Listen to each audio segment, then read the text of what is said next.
Hello, and this is the video about the November 12th Global Lab Wizard changes. I will go over the changes done to Reawakening and the changes done to Awakening, but I will not do in this video the changes that are done to Secession. So, first of all, in Pre-Awakening, they gave us back the 50% movement speed slow on mana absorption, and it has a really cool animation.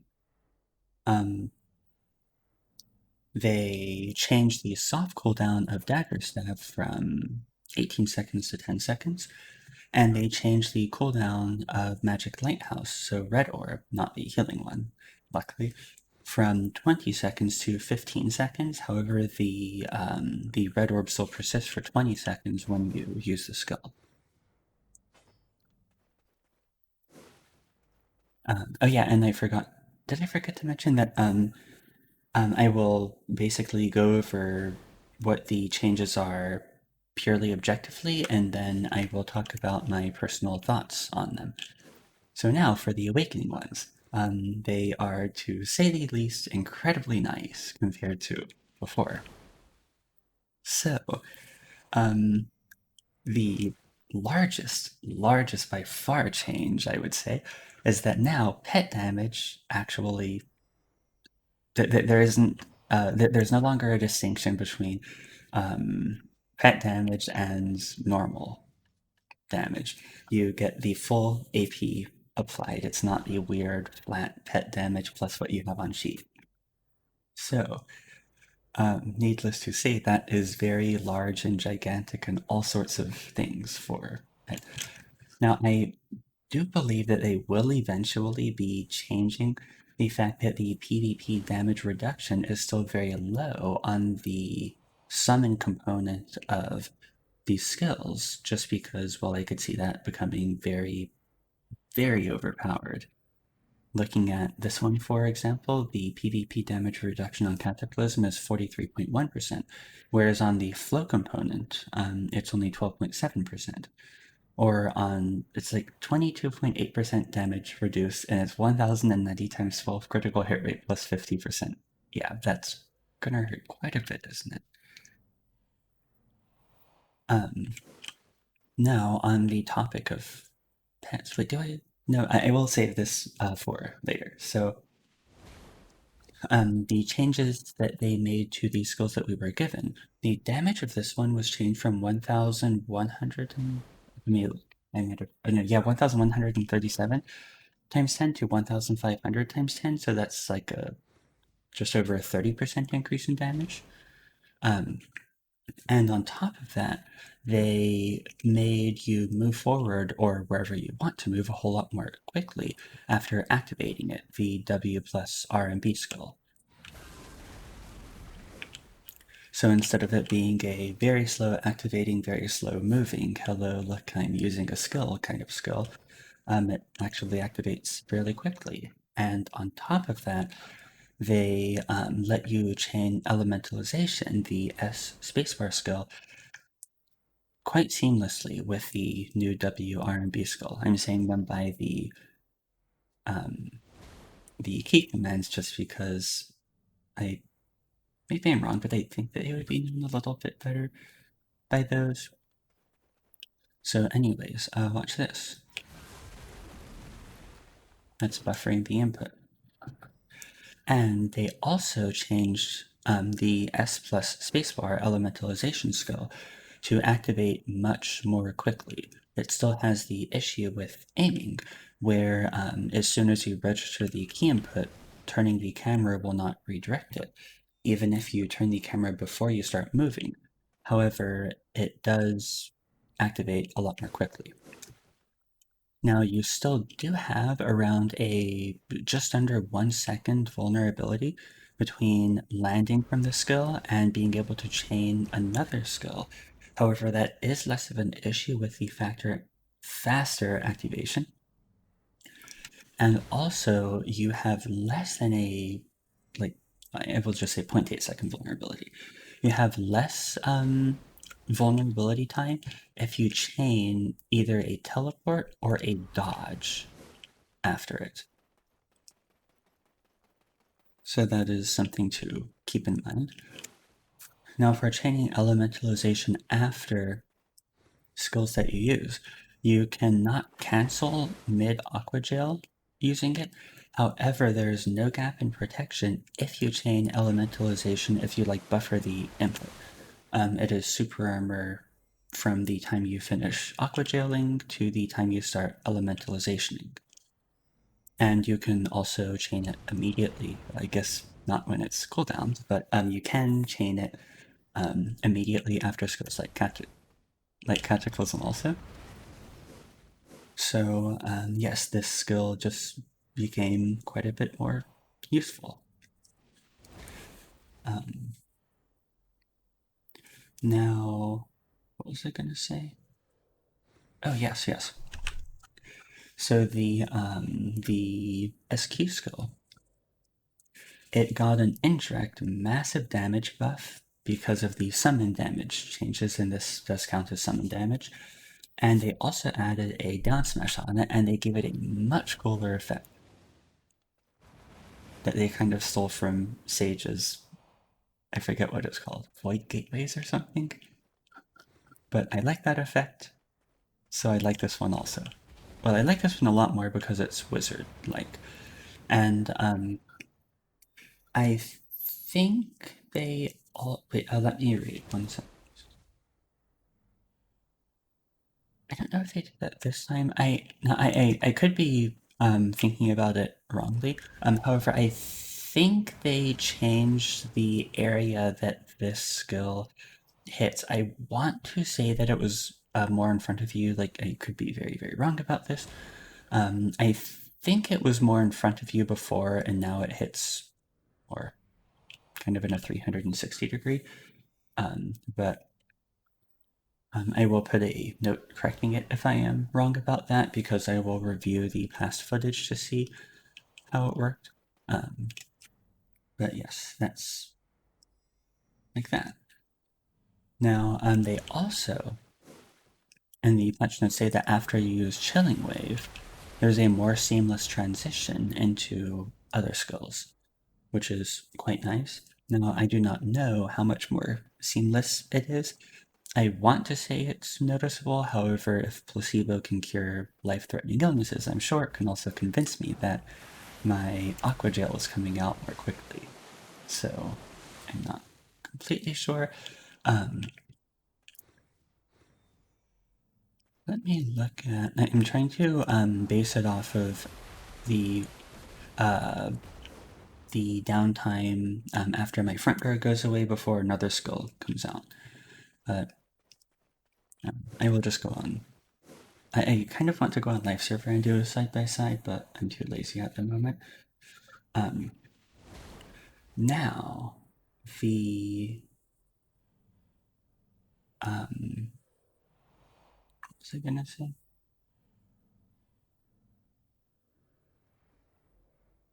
I forgot what I was gonna say.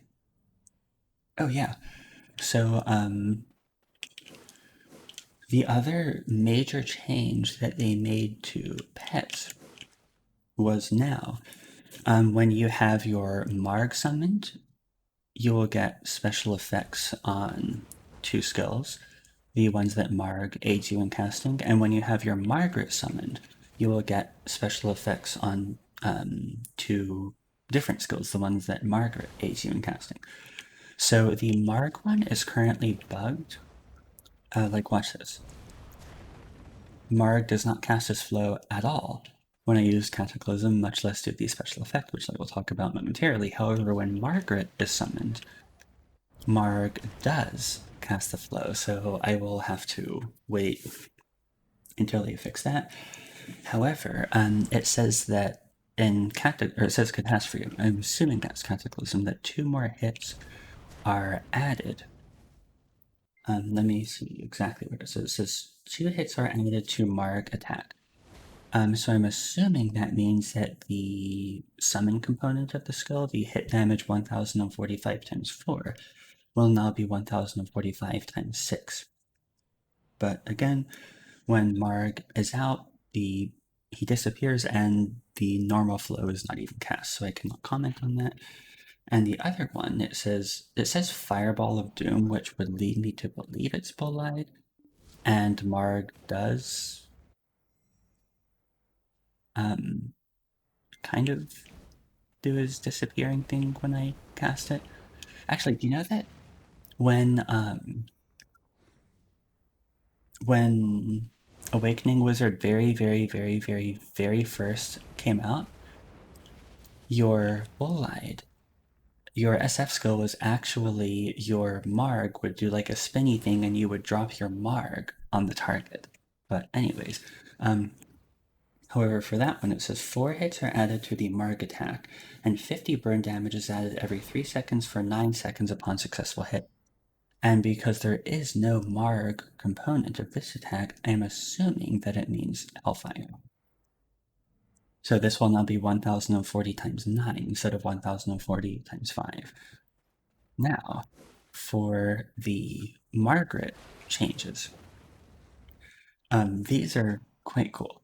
You get 20 DP on Aqua Gel. You get 20 DP for 5 seconds. Now, instead of a 20% movement speed debuff, it's a 40% movement speed debuff for 10 seconds for the target. And it changes the shape of the AoE. It says that it changed, I think it says the attack range. Let me see.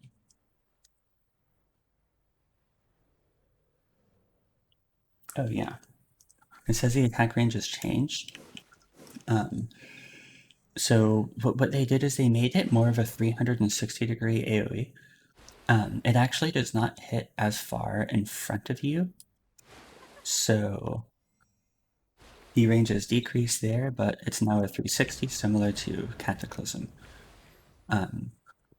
So yeah, and with the Chilling Wave, it says that Margaret's attack range has been changed, so I'm assuming that just means the flow component has been changed.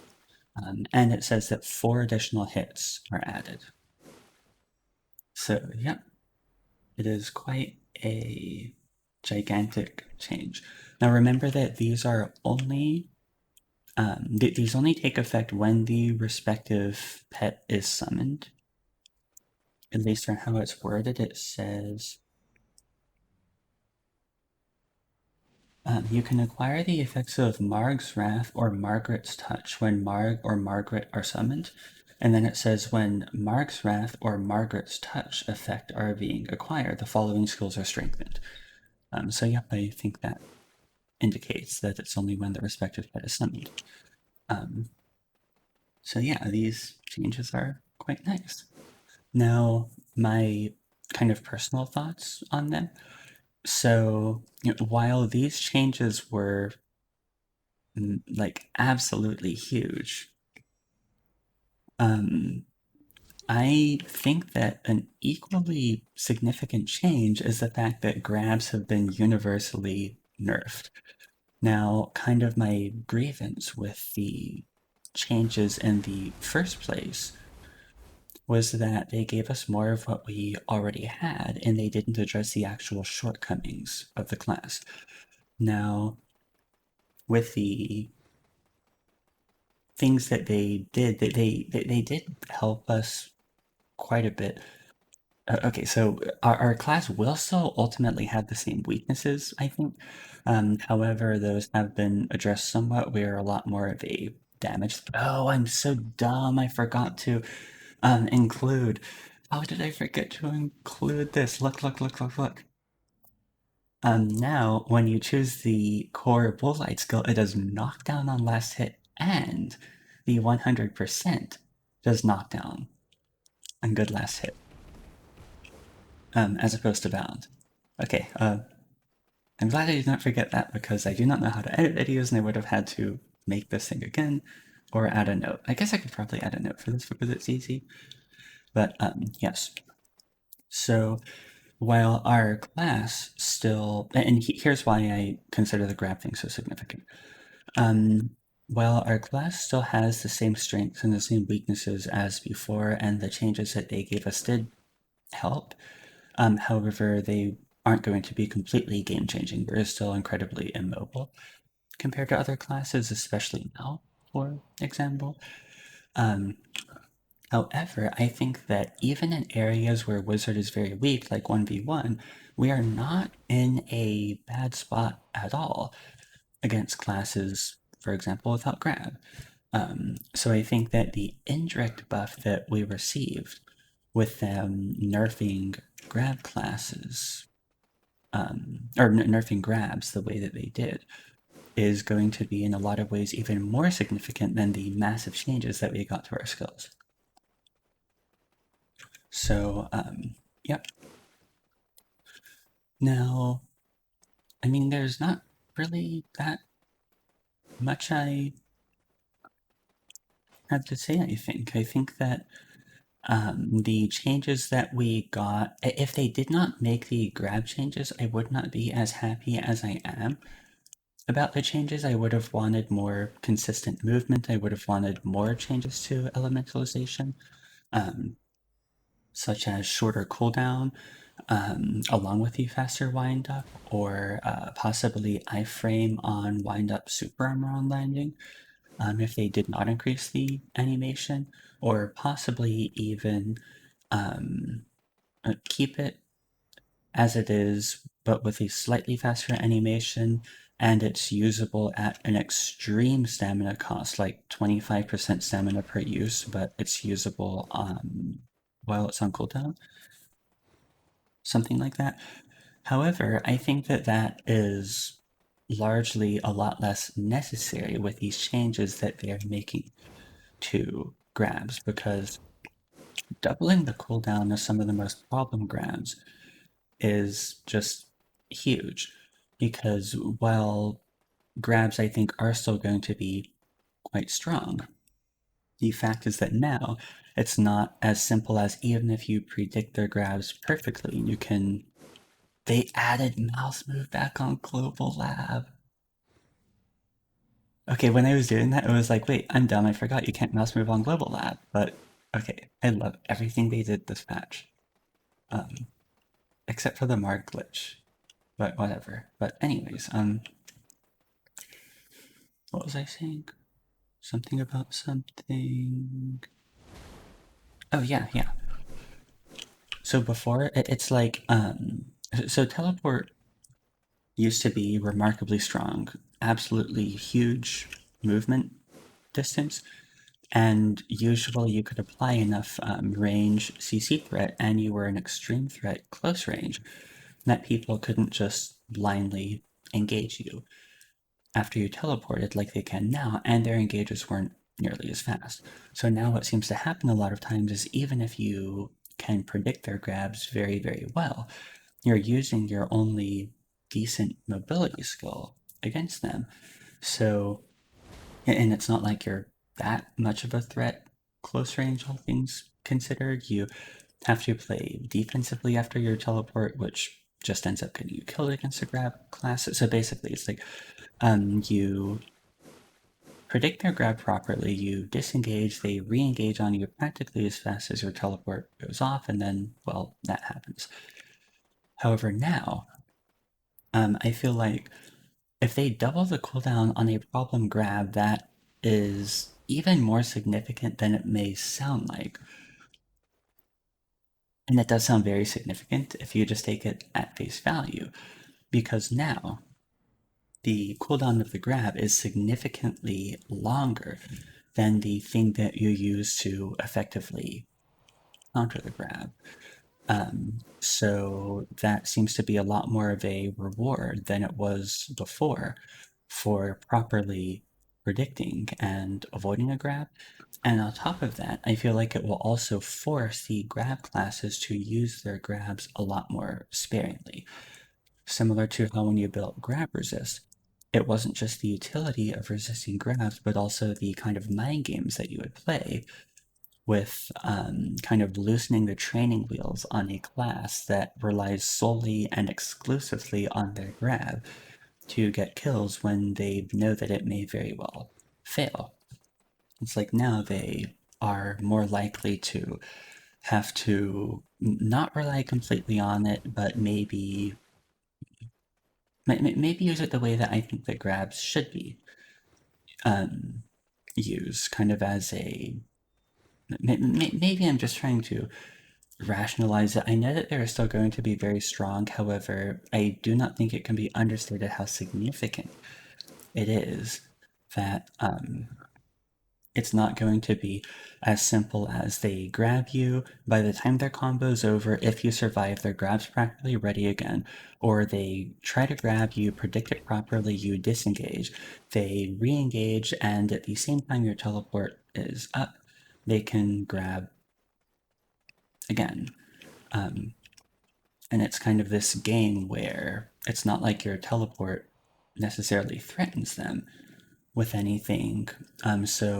You just have to fail to predict them properly once. Either teleport when they don't try to grab you, they re-engage and grab you. And I know it's not quite that simple, but just kind of looking at this in as much of a reductionist way as possible for this discussion.